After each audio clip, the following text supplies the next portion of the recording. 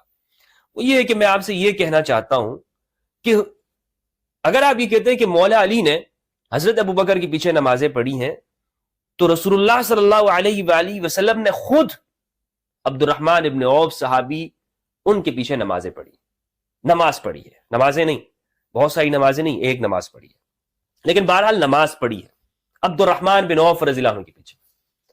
اب مجھے بتائیں مولوی صاحب، کیا آپ یہ کہیں گے کہ اگر حضرت ابوبکر مولا علی کی بھی امام ہیں، کیونکہ مولا علی نے پیچھے نمازیں پڑھی ہیں، تو کیا مولوی جی آپ یہ کہیں گے کہ عبد الرحمن ابن عوف وہ رسول اللہ کے امام ہیں کیونکہ رسول اللہ نے پیچھے نماز پڑھی ہے؟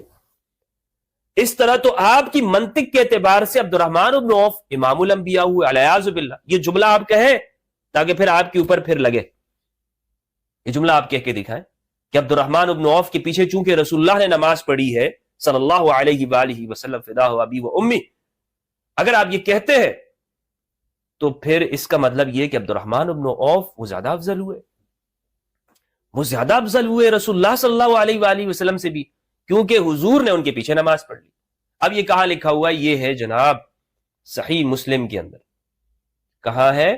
صحیح مسلم۔ اور کہتے ہیں صحیح مسلم کی تمام روایات صحیح ہیں۔ صحیح مسلم کی حدیث ہے 952، نماز کے احکام و مسائل کے اندر ہے، اور آپ یہ کسی بھی ویب سائٹ پہ بھی دیکھ سکتے ہیں یا جو ایپس ہیں اس میں آپ دیکھ سکتے ہیں صحیح مسلم کی روایت۔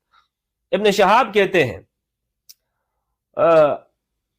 عباد بن زید سے ان عروۃ بن المغیرہ ابن شعبہ، انہوں نے روایت کی اخبرہ ان المغیرۃ بن شعبہ اخبرہ انہ غزا مع رسول اللہ صلی اللہ علیہ وآلہ وسلم۔ مختصر یہ کہ یہ حدیث مغیرہ بن شعبہ سے روایت ہے۔ کس سے روایت ہے؟ مغیرہ بن شعبہ سے۔ ترجمہ میں آپ کے سامنے رکھتا ہوں۔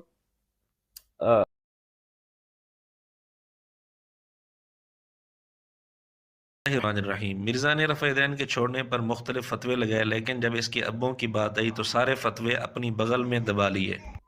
رفع دین نماز میں کرنا فرضی ہوتا ہے یا صرف سنت ہے؟ پوری نماز ہی سنت ہے جی، رفع دین کو بیچ میں کیوں سنگل آؤٹ کر رہے ہیں؟ سنت کا مطلب ہے نبی علیہ السلام کا طریقہ، تو پوری نماز نبی علیہ السلام کا طریقہ ہے۔ آپ کا یہ طریقہ ہے کہ آپ 5 نمازیں پڑھتے تھے، 5 نمازوں میں ہر رکعت کو آپ جس طرح ادا کرتے تھے وہ آپ کا طریقہ ہے، وہ اسی طریقے پہ کرنی ہے، اس کی آگے تقسیمیں نہیں ہونی ہیں، اس کی آگے تقسیمیں نہیں ہونی ہیں۔ ایک ویڈیو میں آپ کہہ رہے ہیں کہ سنت نماز پڑھ لو تو ثواب ہے اور نہ پڑھو تو گناہ نہیں، تو رفع الیدین بھی تو ایک سنت ہے۔ اس کے اوپر میں تفصیلی ویڈیو ایک ریکارڈ کروا چکا ہوں، سنت چھوڑنے والے پر لعنت، یہ ویڈیو آپ دیکھیں۔ رفع الیدین جو سنت ہے نا، یہاں سنت سے مراد طریقہ ہے، جو نبی علیہ السلام کا طریقہ چھوڑ دینا وہ لعنتی ہے، سیدھی سی بات ہے۔ ایک ہے الگ سے کسی چیز کا سنت یا نفلی ہونا، یہ بالکل اور بات ہے۔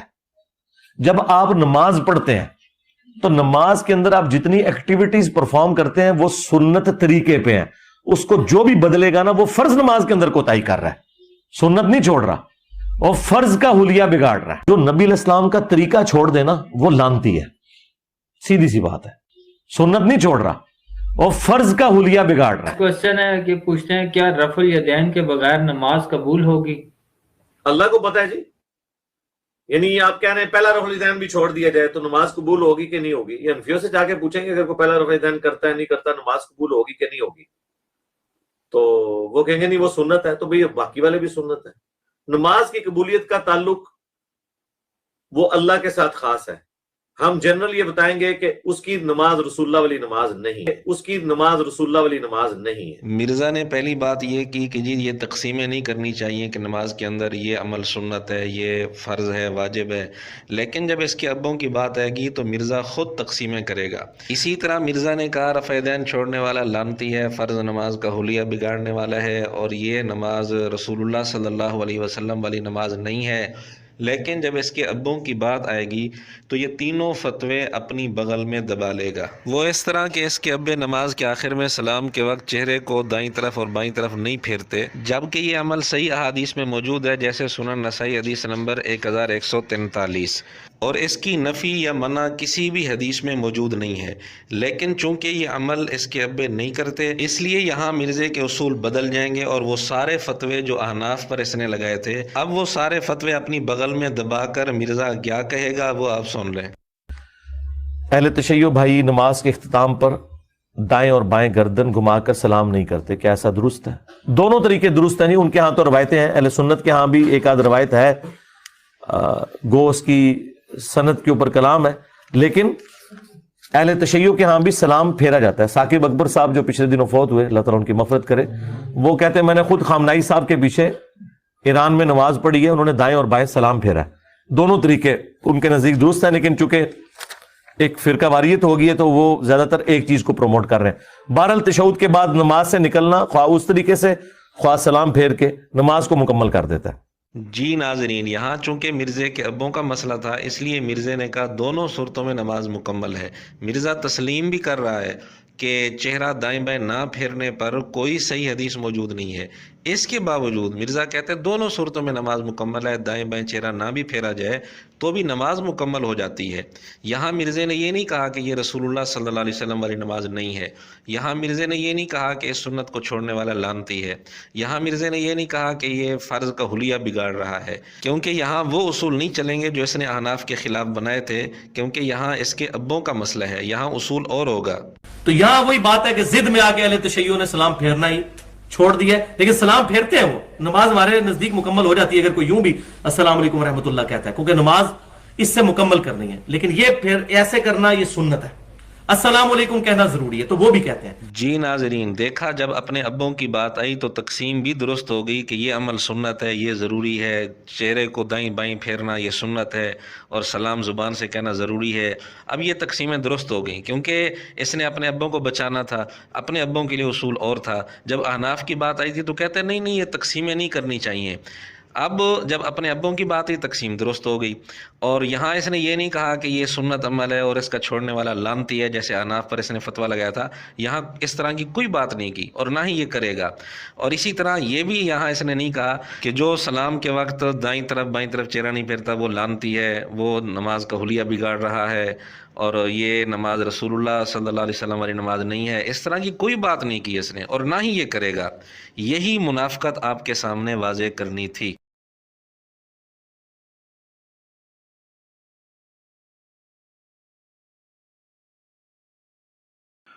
تو اس کا سنت طریقہ کیا ہوگا؟ اس حوالے سے احادیث کا ریفرنس بھی بیان کر دیں۔ دیکھیں قرآن میں یہ ٹاپک کئی دفعہ ڈسکس ہوا ہے، لا یکلف اللہ نفسا الا وسعہا۔ اللہ تعالیٰ کسی جان کو پہ اس کی حیثیت سے بڑھ کر بوجھ نہیں ڈالتا، جتنی اس کی کمپیٹنسی ہے نا سہنے کی۔ ظاہر ہے آپ کو حسین ابن علی کی طرح نہیں آزمایا جائے گا کیونکہ ہماری آپ کی کمپیٹنسی نہیں ہے۔ ان کو اس لیے آزمایا گیا کہ ان کے اس عہدے کو جسٹیفائی کرنا تھا کہ جنتی نوجوانوں کے سردار ہیں، جو جامعہ ترمذی میں حدیث ہے۔ تو آپ کو تو چھوٹی موٹی آزمائش میں ہی ڈالا جائے گا نا۔ تو اس آیت کے تحت اگر کوئی مجبوری ہے تو اس مجبوری میں اللہ تعالیٰ ٹالریٹ کرتا ہے معاملات کے اندر۔ تو آپ یہ دیکھیں کہ آسانی اللہ نے دی ہے کہ کسی جان پہ اس سے بڑھ کر بوجھ نہیں ڈالنا۔ اور اس میں یہاں تک کہ صحیح بخاری میں نبی علیہ السلام نے فرمایا کہ نماز کھڑے ہو کر ادا کرو، اور اگر کھڑے ہونے کی استطاعت نہ ہو، کمزوری کی وجہ سے، بڑھاپے کی وجہ سے، معذوری کی وجہ سے، مجبوری کی وجہ سے، تو بیٹھ کے پڑھو، اور اگر بیٹھ کے نہیں پڑھ سکتے تو کروٹ پہ لیٹ کے پڑھ لو، نماز چھوڑنی نہیں۔ لیکن پھر صحیح بخاری میں حدیث ہے کہ جو کھڑے ہو کے نماز پڑھتا ہے نا، اس کو جو ثواب ملتا ہے نا، بیٹھ کے پڑھنے والے کو اس سے آدھا ملتا ہے، اور لیٹ کے پڑھنے والے کو اس سے بھی آدھا ملتا ہے۔ حتیٰ کہ صحیح مسلم میں حدیث ہے کہ نبی علیہ السلام ایک دفعہ بیٹھ کے نماز پڑھ رہے تھے تو ایک صحابی ہے، انہوں نے حضور کے ماتھے پہ ہاتھ رکھا بخار چیک کرنے کے لیے۔ تو آپ فرمایا یہ کیا کر رہے ہیں؟ تو اس نے کہا یا رسول اللہ میں چیک کر رہا ہوں آپ کی طبیعت، کیونکہ آپ بیٹھ کے نماز پڑھ رہے ہیں۔ تو آپ نے فرمایا کہ، اور آپ نے ہی فرمایا ہے کہ بیٹھ کی نماز پڑھنے کا ثواب آدھا ہے، تو آپ نے فرمایا کہ یہ بات بالکل درست ہے، لیکن مجھے اللہ تعالیٰ بیٹھ کی حالت میں نماز میں بھی پورا ثواب دیتا ہے۔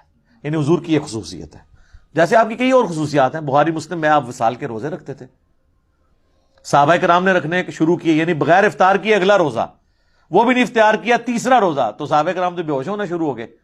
حضور نے مسجد میں جب دیکھا عاشقان رسول کو تو آپ نے فرمایا کہ یہ کیا ہے؟ تو پھر حضور غصے میں آپ فرمایا ایکم مثلی, تم میں کوئی میری مثل ہو سکتا ہے؟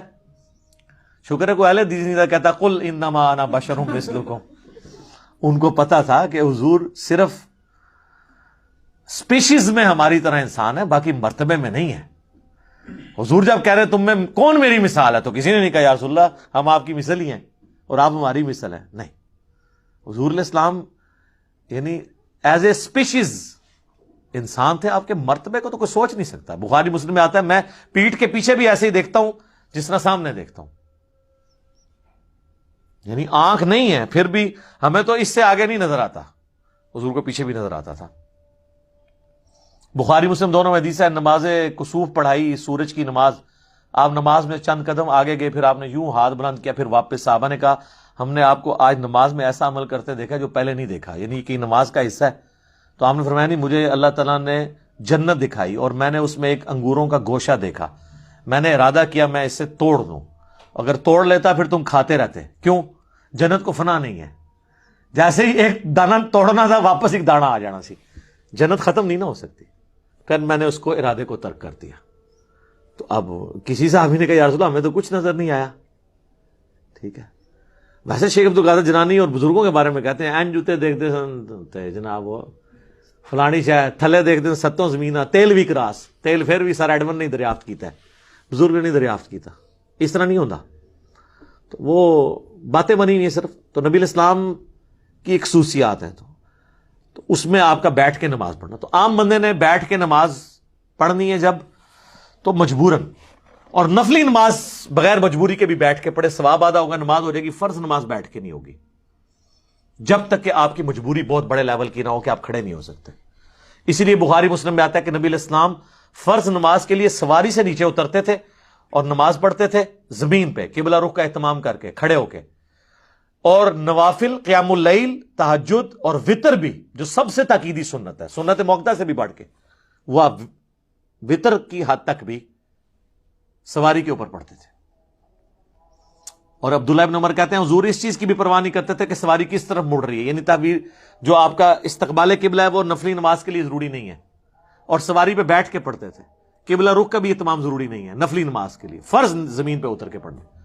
حتیٰ کہ وہ کہتے ہیں کہ نبی علیہ السلام اس سواری پہ نماز پڑھتے ہوئے سر کے اشارے سے سجدہ اور رکوع کرتے تھے.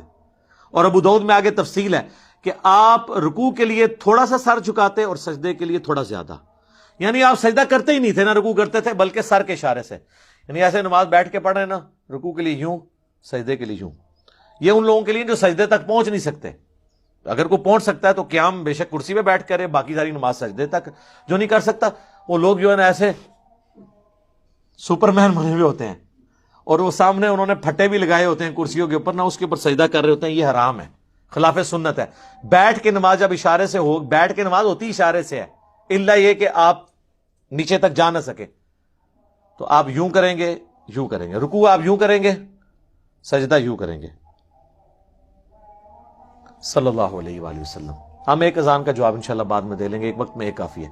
تو یہ آپ کے بیٹھ کے نماز کا طریقہ ہے. صحیح بخاری میں آتا ہے کہ حضرت عبداللہ بن عمر کے ساتھ ایک شخص نے نماز پڑھی, وہ تشہد میں بیٹھا تو چوکڑی مار کے چار زانوں بیٹھ گیا, آلتی پالتی مار کے نا. تو سلام پھیر کے انہوں نے کہا یہ تو کیا کر رہا ہے؟ ان کا جی حضرت میں نے آپ کو بھی دیکھا ہے اس طرح. ان کا نبی علیہ السلام نے تو ہمیں یہ حکم فرمایا کہ ہم دایاں پاؤں کھڑا کریں, بائیں پہ بیٹھیں. تو جو تو نے مجھے دیکھا ہے نا وہ اس لیے کہ میرے پاؤں میں درد تھا, میں اس طرح بیٹھ نہیں سک رہا تھا, میرے پاؤں میرا وزن اٹھا نہیں سک رہے تھے, تو میں نے مجبوراً آلتی پالتی مار کے بیٹھا ہوں. تو یہ بعض لوگ جب بیٹھ کے نماز پڑھتے ہیں, بعض لوگ آلتی پالتی مار کے بھی بیٹھتے ہیں. نہیں, بیٹھ کے جب آپ نے نماز زمین پہ بیٹھ کے پڑھنی ہے تو تشہد کی حالت میں بیٹھ کے نماز پڑھنی ہے. ٹھیک ہے, اگر آپ ہاتھ باندھ کے کریں گے تو وہ تو ٹھیک ہے, اگر آپ نے ہاتھ چھوڑ کے نماز پڑھنی ہے تو آپ نے ہاتھ اپنے زانوں پہ ہی رکھنے ہیں قیام کی حالت میں. ٹھیک ہے, یہ تو اب چھوٹے مسئلے رہ گئے نا, ہاتھ باندھ کے ہاتھ چھوڑ کے نماز پڑھو صحیح. ٹھیک ہے, تو بیٹھ کے نماز پڑھنے میں آپ نے یہ چیز, لیکن فرض نماز کے لیے ضروری ہے قبلہ رخ کا اہتمام کرنا. باقی لیٹنے کے لیے بھی نماز بعض اوقات بیٹھ کے بھی نہیں کو پڑھ سکتا, لیٹنے کے لیے پھر یہ ہے کہ اس کی چرپائی قبلہ رخ کر دی جائے, اس کی ٹانگیں قبلے کی طرف ہوں اور یہاں پیچھے تکیہ رکھ لیں کہ چہرہ اس کا قبلے کی طرف ہو. پھر یہ نہیں آپ کہیں گے کہ یہ کعبے کی طرف ٹانگیں ہو گئی ہیں, اس کا پھر شرعی عذر ہے, تو آپ اس طریقے سے وہ نماز پڑھے گا. رہ گیا وضو کا مسئلہ, تو اس کو اس کے اسی جگہ کروائیں. بعض لوگ نہیں غسل خانے تک آ سکتے, اگر اس میں بھی تردد ہے تو ایک چھوٹی سی مٹی کی ٹکیا لا کے رکھتے ہیں, اس سے وہ تیمم کر لے. غسل کی جگہ بھی ایک ہی تیمم کا طریقہ ہے, اور وضو کی جگہ بھی کہ آپ نے چہرے کا اور ہاتھوں کا تیمم کرنا ہے. یہ کلائیوں تک بھی ثابت ہے اور کونیوں سمیت بھی ثابت ہے, دونوں طریقے درست ہیں. تو آپ کا تیمم ہو جائے گا, تو اس طریقے سے آپ نماز کر سکتے ہیں. اور اس طرح کی جو مریض حضرات ہیں وہ جمع سوری کر لیں, جو سب کے نزدیک جائز ہے. ظہر آخری وقت میں پڑھیں, عصر اول وقت میں, ظاہر ہے وہ جماعت سے تو نہیں پڑھ رہے ہوں گے, تو وہ 3 نمازوں کے اوقات میں 5 نمازیں پڑھ لیں گے. مغرب اور عشاء کو جمع کر لیں, ظہر اثر کو جمع کر لیں, آسانی ہے. تو یہ ساری ثانیہ وہ اویل کریں. لیکن یہ بڑی حیران کن بات ہے, میں نے کئی بوڑھے بوڑھے لوگ دیکھے ہیں جو مسجد کے دروازے پہ آدھا گھنٹہ کھڑے ہو کے پالیٹکس ڈسکس کرتے ہیں, اپنے گھر والوں کی, اپنی یعنی جو بہویں ہیں ان کی برائیاں بیان کرتے ہیں, یا اپنے بیٹوں کی نافرمانیاں ڈسکس کرتے ہیں, اور جیسے ہی مسجد میں جاتے ہیں نا وہاں بیٹھ کے نماز پڑھتے ہیں, کہتے ہیں جی گوڈے نہیں کام کرتے. یہ کیڑے گوڈے نے جڑے باہر کام کر رہے سن اندر نہیں کر رہے, ان کی فولڈ نہیں ہوتے. تو فولڈ تو آپ نے اندر بھی نہیں کرنے, آپ کھڑے ہو کے نماز پڑھیں نا ساری. اگر آپ آدھا گھنٹہ کھڑے ہو کے گپے مار سکتے ہیں تو 5 منٹ انفیوں کے 4 فرض نہیں پڑھ سکتے. زیادہ تر انفی ہوتے ہیں نا بابے تو انفی نے, ظاہر ہے اس زمانے تے قرآن و حدیث دے ترجمے نہیں سن ہوئے ہوئے.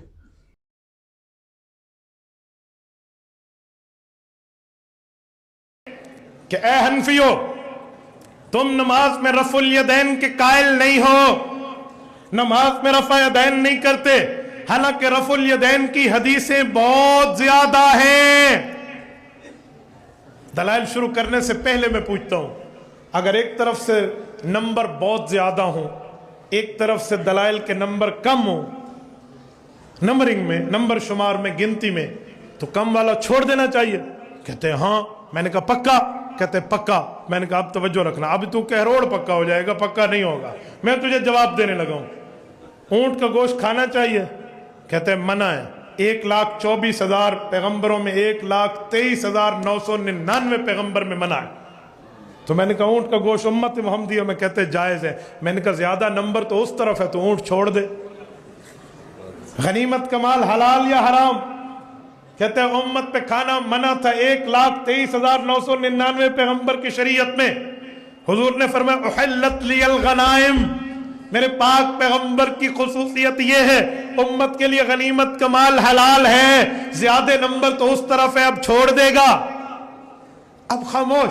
ہاتھ کے طوطے بھی اڑ گئے, کوے بھی اڑ گئے, چڑیا بھی اڑ گئی, کچھ نہ بچا. میں نے کہا بھائی نمبروں پہ ہمیں نہ ڈرانا. یہ مقتدی کو جا کر کہنا, کسی بچے کو کہنا علماء احناف, علماء حق, علماء دیوبند دلیل کی دنیا کے وہ تاج بادشاہ ہیں جن کے مقابلے میں کسی ماں کی کوکھ نے آج تک وہ بیٹا نہیں جنا جو دلیل میں انہیں پھنسا جائے.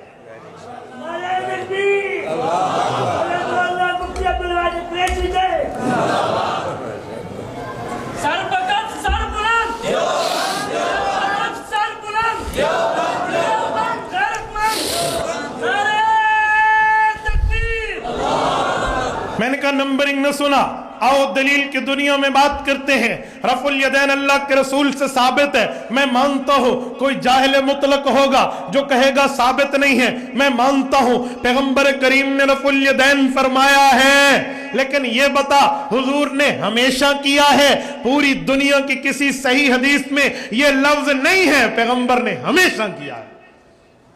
اس میں تو ہے حضور نے کیا ہے, استمرار نہیں ہے, ہمیشہ کا نہیں ہے, حضور نے کیا ہے. چھوڑنے کی روایتیں بھی ہیں.